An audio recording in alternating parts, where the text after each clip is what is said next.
নমস্কার বন্ধুরা, সবাইকে জানাই শুভ দুপুরে অনেক অনেক শুভেচ্ছা। আজকের আমার রান্নার মেনুতে আছে এই যে 3 পিস রুই মাছের ঝোল, পাতলা ঝোল হয়েছে।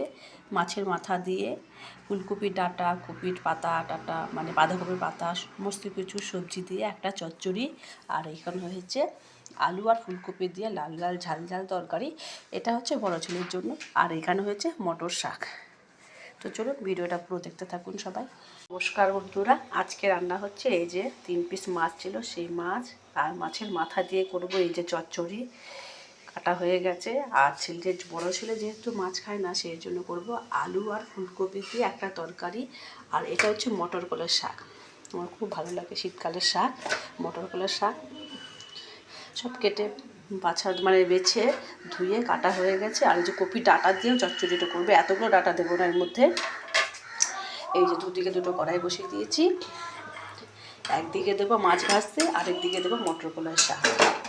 তো চলুন ভিডিওটা দেখতে থাকুন আপনারা। যে এদিকে 3 পিস মাছ আর মাছের মাথা ভাজা হয়ে গেছে। আর এইখানে বসিয়ে দিয়েছি চচ্চড়ি। আর এটা 3 পিস মাছ, তো এটা সবজি দেবো না, টমেটো দিয়ে একটু ঝোল করছি, শুধু ঝোল করে দিচ্ছি কারণ এত সবজি হচ্ছে তো। আর এই যে এখানে মটর কলার শাক ভাজা হয়ে গেছে। এত সবজি হচ্ছে ওই জন্য আর এটাতে আর দিয়ে দিলাম না, এটা শুধু ঝোল করে নেব। এই যে মাছের ঝোল হয়ে গেছে, একটা কাঁচা লঙ্কা দিয়ে দিলাম। শাশুড়ি মায়ের মাছটা খাবে, খাও, ছেলে মাছ খাবে বলছে। তো দেখুন ঝোলটা ভালোই লাগছে। আর এবার এই কড়াটা ফাঁকা হয়ে গেছে, এর মধ্যে বড় ছেলের জন্য ফুলকপি ঝোলটা করবো। দেখুন চচ্চড়ির মধ্যে সমস্ত মশলা দিয়ে দিয়েছি। লিখেছো? আচ্ছা, তারপরটা লেখো। হ্যাঁ, আসছে আমি। চচ্চড়ির মধ্যে জিরে গুঁড়ো, ধনে গুঁড়ো, লঙ্কার গুঁড়ো, যে বেশ ঝাল ঝাল করে করবো। আর একটু রসুনও কুচি দিয়ে দিয়েছি, ভালো লাগে। মাছের মাথা দিয়ে তো এরকম তরকারি হলে ভালোই লাগে। এবার কপি ডাঁটাগুলো দিয়ে দেবো এর মধ্যে। এই শীতকালে কপির ডাঁটা এত হয় না, ফুলকপি যত আসবে তত হবে। আর বাঁধাকপির পাতাও আছে তার সাথে।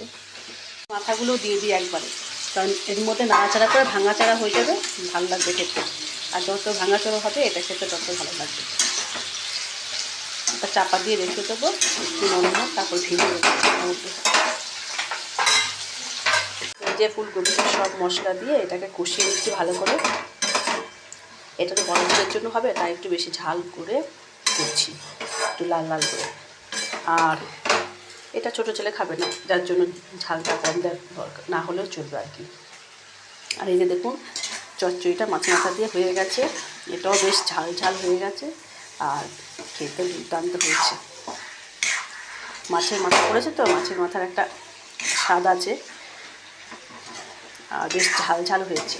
তো এটাকে নামিয়ে দেবো। সব সবজি সেদ্ধ হয়ে গেছে। আর এই যে হয়েও গেছে সব কিছু। এই দেখুন বন্ধুরা কতটা লোভনীয় হয়েছে। কপি ডাঁটা, পাতা, বাঁধাকপির পাতা, ফুলকপি ডাঁটা আর মাথা দিয়ে, মাছের মাথা দিয়ে খেতেও অপূর্ব হয়েছে। ঠান্ডাতে সব কিছু গরম জিনিসও হাত দিয়ে ধরা যাচ্ছে। এই যে সব শেষে আমার ফুলকপির ঝোল লাল লাল ঝাল ঝাল হয়ে গেছে বড় ছেলের জন্য, নামিয়ে দেবো। চলুন রান্নাটা শেষ হলো এখন।